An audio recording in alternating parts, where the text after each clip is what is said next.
मेरे प्यारे आका सल्लल्लाहु ताला अलैहि वसल्लम के प्यारे दीवानों, एक बात ख़ास तौर पर आप जहन के अंदर महफूज कर लें। कुरान मुक़द्दस का नुज़ूल इसीलिए हुआ ताकि इंसान को दोनों जहां में कामयाबी का तरीक़ा बताया जाए। अल्लाह की ये किताब सिर्फ ज़मीन के ऊपर की कामयाबी का तरीक़ा या दस्तूर नहीं अता फरमाती, बल्कि अल्लाह की ये किताब ज़मीन के ऊपर, ज़मीन के अंदर और मैदान महशर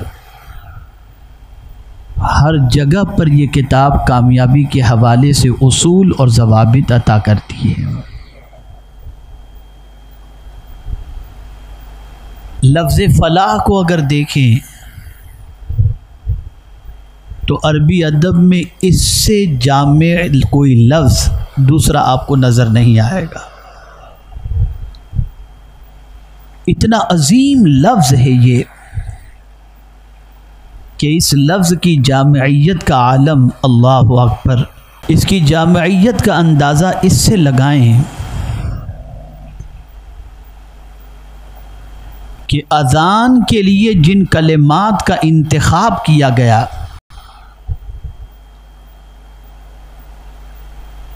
उनमें तकबीर भी है, शहादत भी है, लेकिन बंदों को जिस तरफ बुलाने की बात मुअज्जिन करता है वो किस तरफ बुला रहा है? हय्या अलस फलाह, हय्या अलल फलाह, आओ कामयाबी की तरफ। इसका मतलब ये नहीं कि मस्जिद में आओगे तो सिर्फ आपको दुनिया की कामयाबी मिलेगी, नहीं, दोनों जहां की कामयाबी चाहते हो तो आ जाओ मस्जिद की तरफ, अल्लाह तुम्हें दोनों जहां में कामयाबी अता फरमा देगा।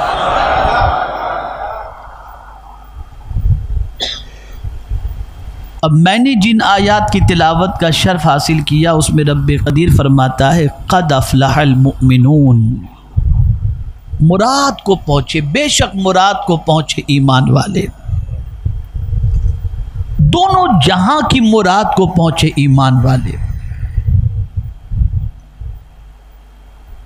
यहां से ये बात समझ में आई कि ईमान ये कामयाबी के लिए बेपनाह ज़रूरी है। दोनों जहां में कामयाबी चाहिए तो पहली शर्त है कि बंदा साहिब ईमान हो। अब मैं अगर इसी पर गुफ्तगू करूं तो ये मुख्तसर सा वक्त इसके लिए भी नाकाफ़ी है। अब ईमान आपसे मैं पूछूं कि आप मोमिन हैं, आप कहेंगे हाँ। मुझसे कोई पूछे कि आप मोमिन हैं, मैं भी कहूँगा हाँ। तो हम सब तो अपने आप को मोमिन कहते हैं,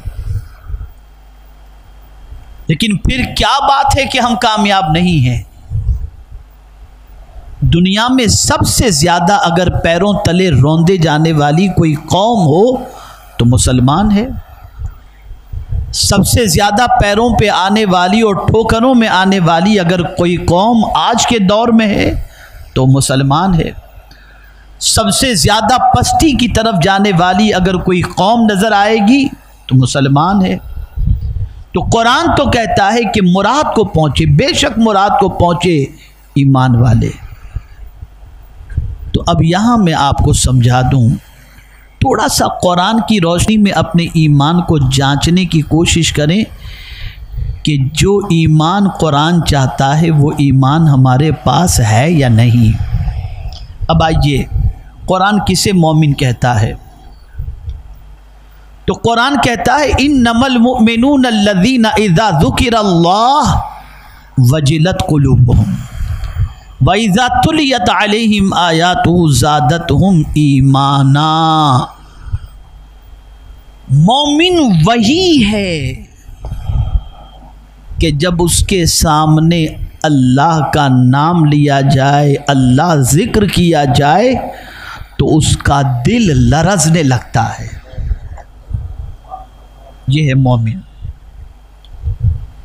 ये वजलत के मानी जो होता है लरजना, कांपना, उसको मुफस्सिरीन और सूफिया इस तरीके से कहते हैं कि जिस तरीके से करंट लगता है और बंदा हिल जाता है, बस इसी तरीके से जब किसी मोमिन के सामने अल्लाह कहा जाए तो उसका दिल कांपने लग जाता है।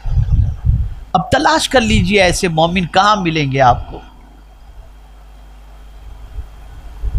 इसीलिए लाखों करोड़ों में होने के बाद भी वो ईमान और वो ईमानी औसाफ जो एक मोमिन में होने चाहिए वो न होने की वजह से आज हमारी पोजीशन ये है कि हम झाग की तरह हैं कि हमारी न कोई कीमत है, न हमारा कोई रोब है, न हमारा कोई दबदबा है।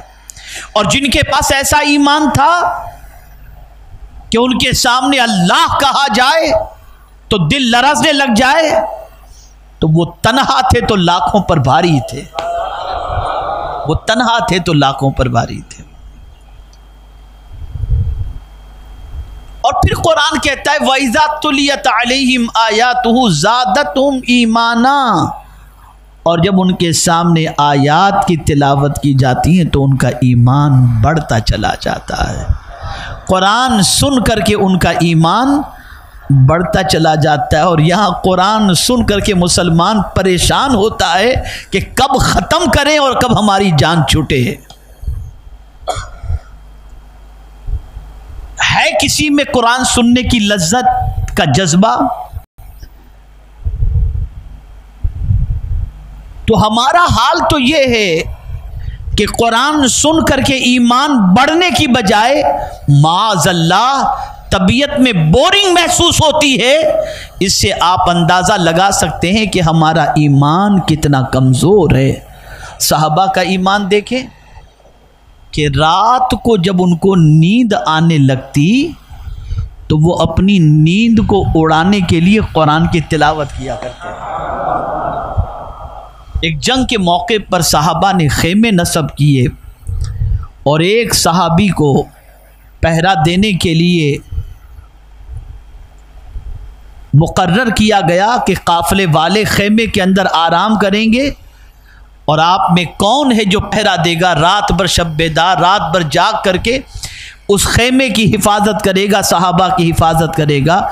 एक सहाबी तैयार हुए और वो रात भर जगने के लिए और पहरा देने के लिए आमादा हुए। जब सब सो गए तो रात के आखिरी पहर में उनको भी झपकियाँ आने लगी, तो वो क्या किए, वज़ू किए और खड़े हो गए कुरान पढ़ने के लिए। नमाज शुरू कर दी और कुरान पढ़ना उन्होंने शुरू किया। अब कुरान में इतने मव हो गए थे कि दुश्मनों ने देखा कि ये तो नमाज में है, अब पहरेदार नमाज में है, सब सो रहे हैं, चलो तीर की बारिश की जाए। तो मुसलमानों पर तीरों की बारिश जब हुई तो तीरों की सरसर की आवाज़ भी उनको नमाज से हिला न सकी। सहाबा बेदार हुए और बेदार होकर के उनको महसूस हुआ कि तीरों की बारिश हो रही है। बाहर देख करके बाहर निकले और देखा पहरेदार क्या करें, तो देखा पहरेदार तो नमाज के अंदर मसरूफ़ हैं। अल्लाह अकबर। सरसर की आवाज़ जो है ये सोने वालों को तो जगा दी, लेकिन जो नमाज में मसरूफ़ थे उस सहाबी को पता ही नहीं चला। जब नमाज उन्होंने ख़त्म की तो लोगों ने पूछा क्या तुम्हें नहीं मालूम कि दुश्मनों ने तीरों की बारिश कर दी? कहा वल्लाह मैंने ऐसी सूरत की तिलावत शुरू की थी कि जिसकी लज्जत में इतना डूब गया था कि क्या हो रहा है मुझे इसकी खबर ही नहीं थी। ये है कुरान।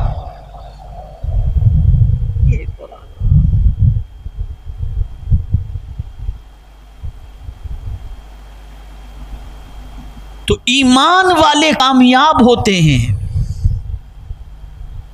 और फिर कैसा ईमान होना चाहिए? तो अब ये मुख्तसर सी महफिल मुझे इसकी इजाज़त नहीं देती कि मैं सारी सिफ़ात का तज़किरा करूं। मैं दो सिफ़त का सिर्फ तज़किरा करता हूं। कौन से ईमान वालों को अल्लाह कामयाबी अता फरमाता है?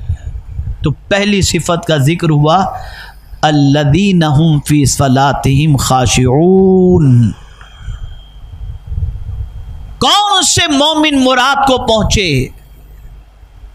तो कहा वो जो नमाज में गिड़गिड़ाते हैं,